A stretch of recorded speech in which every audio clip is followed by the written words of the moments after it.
Direct News TV. March 21, 2024. Deadly Russian attack rocks Odesa, Ukraine vows to defeat lunatic Putin. Russian forces' creeping momentum has continued for a fifth week after the fall of Avdiivka in eastern Ukraine as the Russian command moved reservists from other parts of the front to press its advantage. The villages of Tonink and Nevelsk, west of Avdiivka, fell to the Russian advance by Saturday. In the same area, Russia's Ministry of Defense claimed Orlovka 3 days later, and Russian forces seemed to be swallowing the village of Berdichi street by street. The enemy concentrated its main efforts in the Avdiivka direction and for several days in a row has been trying to break through the defense of our troops, defended by 3 brigades, Ukraine's commander-in-chief, Oleksandr Syrsky, said on Friday. 3 brigades are being attacked by an army consisting of several divisions, said Dmytro Kukarchuk, a Ukrainian battalion commander in the Avdiivka area. The Russian troops are trying to create a 10-to-1 advantage. Dmytro Likhofyi, spokesperson for the Tavria group of forces facing Russia there, had claimed the front was stabilized in early March.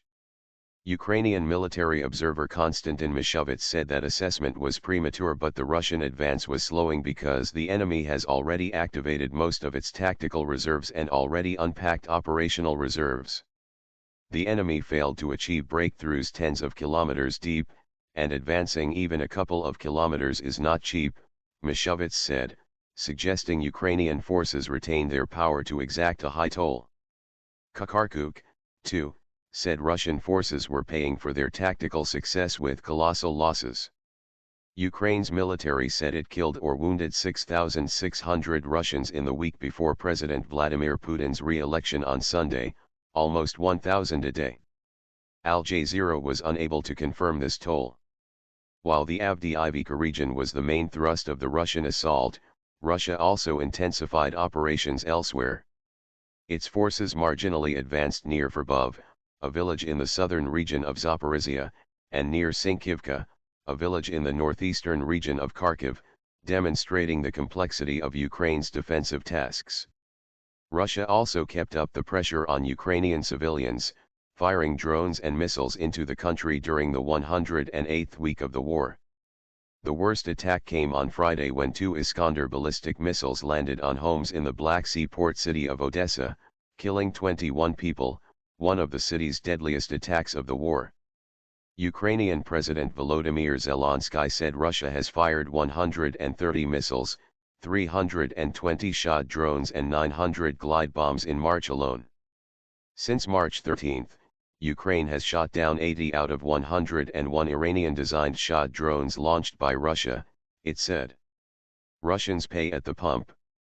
As these desperate struggles played out on the ground, Ukraine continued to attack Russia at home, carrying out a stated policy of making Russians feel the pain of their own war by destroying oil infrastructure.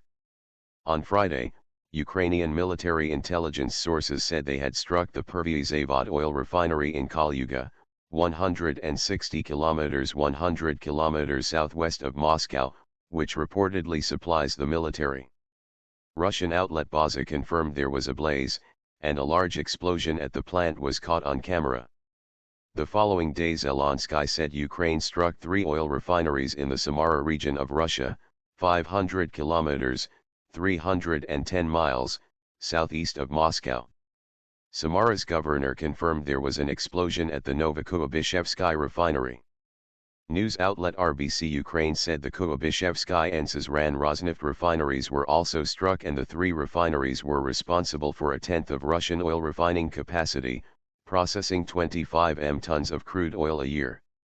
On Sunday, Putin's re-election day, the Security Service of Ukraine said it had struck the Slavyansk oil refinery, 500 kilometers, 310 miles, south of Moscow. According to a Russian military news outlet, it was just one of 8 attacks on infrastructure across the country that day. Russia forbade exports of refined petrochemicals in September to bring prices down from a high of nearly 77,000 rubles, $840, a ton for AI-95 standard petrol. RBC Russia reported that repeated attacks had helped drive AI-95 to its highest price since of 60,500 rubles, $661, a ton on March 13.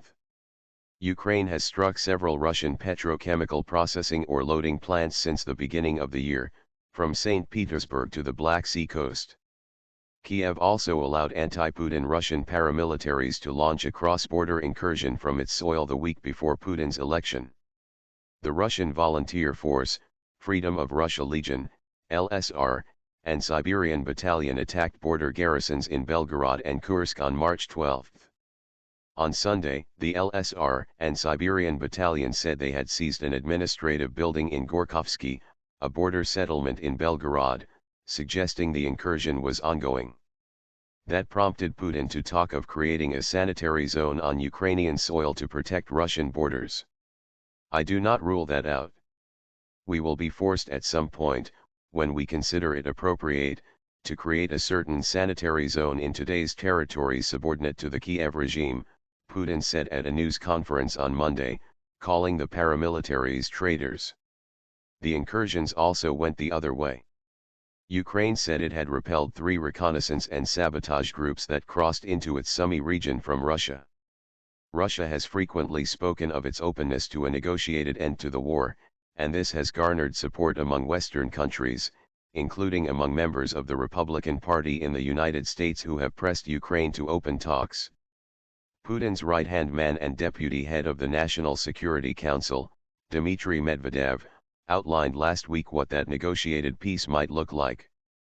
In a March 14 post on Telegram, he demanded unconditional surrender, the delisting of Ukraine as a sovereign country at the United Nations, its complete demilitarization and Western recognition of its government as Nazis. This may be the soft Russian formula for peace, Medvedev said. This is a compromise position, right? I think it is precisely on this basis that we can seek a benevolent consensus with the international community. Less than a week later, Zelensky said in an evening address that Putin must lose. Our actions must be long-range to defeat Putin rather than being in a situation where doubts about the strength of the West benefit this lunatic, the Ukrainian leader said. My name is Kingsley. Please like, share, subscribe and hit that notification bell so you can be the first to be notified whenever we post. You won't regret it.